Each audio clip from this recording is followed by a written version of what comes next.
If a tree falls in the forest and nobody is there to hear it, does it make a sound?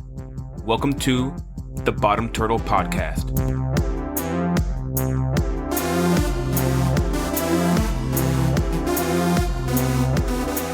Hey guys, so I was just putting my son down for bed and I decided to meditate instead of distract myself by staring at my phone. And I got some insights with a clearer mind that I wanted to share with you guys. So these last few episodes, I've been talking about masculinity and femininity, and I've been talking about how the feminine becomes corrupt and the masculine becomes corrupt and how they try to dominate each other. And that's when they've become corrupted. And so in this paradigm, when we talk about masculine and feminine, we essentially broke it up into the conscious and unconscious, where the conscious is masculine and the unconscious is feminine. Or think of it as the mind versus the heart. Something as simple as that. You know, your intuition versus your rational mind. And so given that paradigm, the feminine is associated with that which has not yet taken form. And the masculine is associated with that which has taken form in terms of constraints or thought or information. So femininity is associated with freedom. Masculinity is associated with constraints. So when we formulate things this way, we actually run into paradoxical situations, especially when talking about how these things become corrupted. So in the last episode, I used the example of the corrupted feminine as something that is emotionally attached to a belief or a desire, something like that, such that it is willing to reject objective, true data that would threaten their attachment to a belief, to a desire. And that act of suppression maintains the state of attachment. So it's actually conserving something. So in that instance, I'm talking about the corrupted feminine, but the action that it takes turns out to be inherently masculine as I've defined it.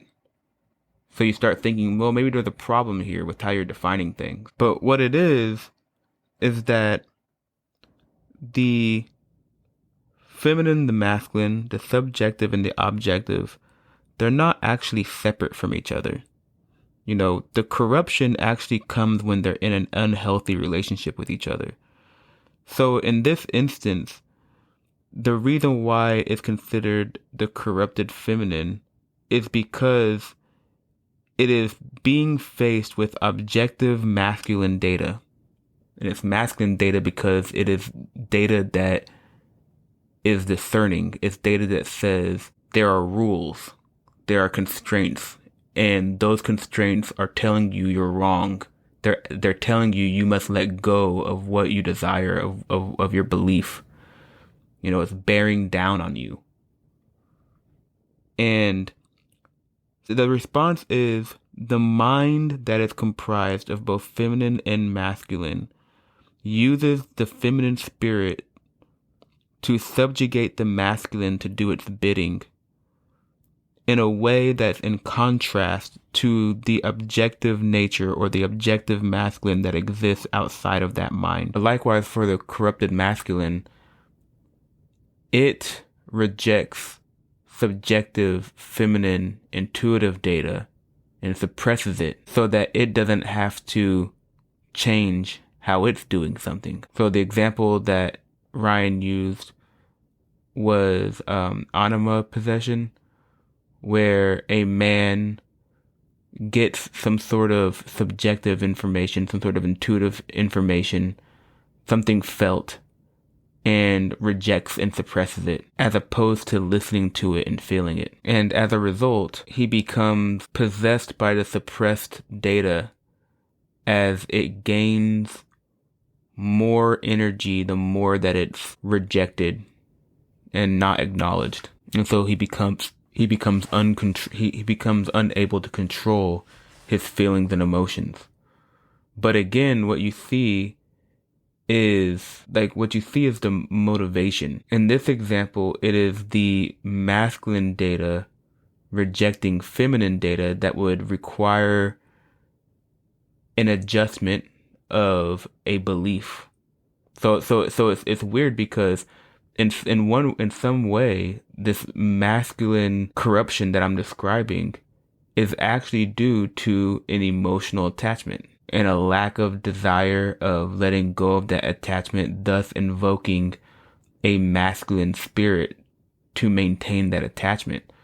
So in both instances, both the feminine and the masculine are working together to create an unbalanced mind. And I think that it has to be this way because these two things are not actually separate. The feminine, the masculine, the objective and the subjective, all these binaries, they're not actually separate. And I think of this when I'm thinking about the nature of the subjective. So the subjective itself inherently is objective in nature. The capacity for subjective experience is an objective truth about reality. Without the objective nature of reality that allows for and gives rise to subjective experience, there would be no subjective experience.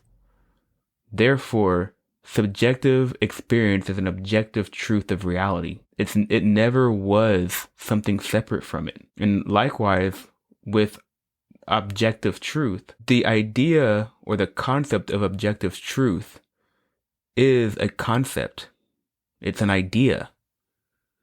It's an idea constructed from subjective experience. So without subjective experience, there would be no concept of objectivity. So objectivity doesn't exist without a subjective mind to imagine it. And I think this coincides with this idea of if a tree falls in a forest and nobody is there to hear it, does it make a sound? In this instance, you can imagine a universe that has structure, but within that structure, there is no mind. There is no capacity for the subjective experience. Just imagine a universe in which there are no minds or anything to perceive or experience it. Without a mind to have meaning such that there is information, because I think that information only exists in the presence of a mind. Structure without mind does not give rise to information. And so if you have this reality or this universe that has structure but no minds to observe it, then it essentially doesn't exist. So subjectivity is the thing that gives rise to objectivity. I know that's a little more difficult to comprehend than the other way around, where it's like, yes, I understand that subjective experience can only be allowed if it is consistent with the objective nature of reality. Yes, so subjectivity at its core is objective in nature. But I think objectivity is also subjective in nature, in that my answer to the question, if a tree falls in the forest and nobody's there to hear it, doesn't make a sound, the answer is no. And so without a subjective agent, there is nothing. So these two things are not separated from each other. And that's why these corruptions are never entirely objective or entirely subjective or entirely masculine or entirely feminine. They're always going to be intertwined. And any corruption of the feminine or the masculine will be accompanied by a complacent or dominated other. So I say all of this because the insight I got while sitting in my son's room and patiently waiting for the third time for him to actually go to sleep is when thinking about Buddhism versus Christianity, what I realize is that Buddhism Like the meditative practices, like the core practices of Buddhism and the ultimate goal and how they try to reach their ultimate goal is an interaction between the masculine and the feminine, where the masculine is lovingly and righteously guiding the feminine to its ultimate state of being. And I say that because in Buddhism, listening to Ajahn Brahm and MC Owens, they both describe this idea of form and or the realm of form, or how this idea of form in terms of attachments based off of conditioning. That is, interpretations of phenomena based on how they make you feel, and concluding that your feeling about the phenomena is the nature of the phenomena, as opposed to recognizing that there are many ways to interpret the phenomena. If this the example I was using in the many world interpretation of Buddhism, is you have a glass that's filled halfway with water. The glass is half full or the glass is half empty. Both are accurate descriptions of the state of the glass. But if you're a pessimist, then you attach to the interpretation that the glass is half empty. Thus, you can't see that the glass is half full is also correct. And so all of this is associated with forcing yourself into a smaller world based off of your emotional attachments. And the way that you expand your consciousness is by letting go of your emotional attachments, so that you break down the borders associated with the small world that you've placed yourself in. And then you just keep doing that until you reach nirvana. So what that is the idea is that when you do this, you're seeing things for how they actually are, which is to say, you're seeing things objectively. But it's a matter of the feminine emotional attachment willingly, of its own free will, letting go of attachments, which then allows it to let go of preserving the structure. And so it tears down a border, which is the nature of the liberal or feminine spirit. Harmonize, right? To synthesize, to harmonize things so everything is equal, to make homogeneous. And so the process is a masculine process and a feminine process. But it is a feminine process guided by a righteous, loving, masculine spirit. It's a harmony between the two. And you take this harmony to nirvana. But in Christianity, it's the exact opposite. And this is what's so beautiful about this. And this is what I've wanted to articulate. And hopefully you guys can hear it. Because if you read the Bible, and this may be the case in other religions as well, I don't know, probably. But God in the Bible is constantly calling you to have a relationship with him. And I do say him because I think that, Christianity is building a relationship with the righteous masculine. Whereas Buddhism, you're building a relationship with the righteous feminine. Like I think of the end result of nirvana as like entering into the womb of reality, the place of creation. See, when you tear down a border, you create freedom for creation. But with Christianity, it is the case that the God of the Bible is the righteous, is the spirit of the creator. And the nature of that relationship is a very feminine, intuitive. It's like there's always the passages in the Bible about hardening your heart. God is pleading with you to enter into a relationship. So it's about your responsibility. And the process, as I grow in my Christianity, the process is one where it is a matter of trust. It's a matter of opening your heart to enter into a relationship. It's a matter of intuition, of a feeling. To not harden your heart is to open yourself up and feel with your subjective. belief in God and enter into a relationship with God is very personal. It's a very subjective process. It's not one that you can expect others to be convinced of without their own subjective experience entering into a relationship with God. And so in this instance, God as the creator has rules and constraints. And to enter into a relationship is to submit to those rules and those constraints. And so in this case, because it's all about a relationship with an other, it's all about like your ethical responsibility to an other, about the feelings of another, about how you feel and how the other feels. It's all very feminine in nature, but the goal is to get you in a righteous, loving relationship with the rules, with the nature of reality that says I am. And so it is a feminine process whose end goal is a perfect relationship with the masculine. And I really do believe like this is the opposite of a corrupted relationship between the masculine and the feminine. It's the exact opposite of the anima and animus possession that we discussed in the last episode. But anyway, that's all I wanted to say. I feel like there's a lot to talk about with the masculine and the feminine.